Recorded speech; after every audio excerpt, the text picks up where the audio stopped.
Agya Nyame tie me mobro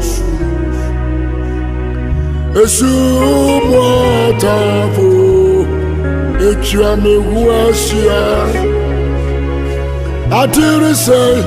atiri chi yeni mo ase awosaso mamini Agya Nyame tie ye mobro Esu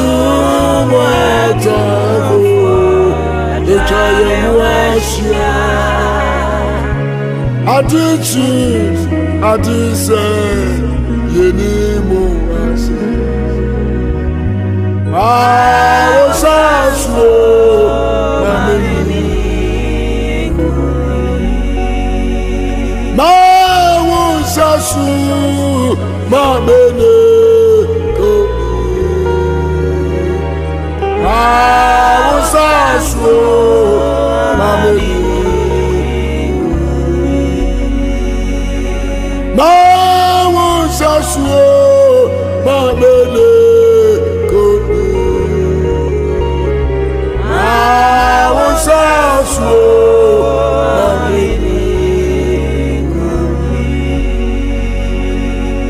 awosaso maminya mayeriso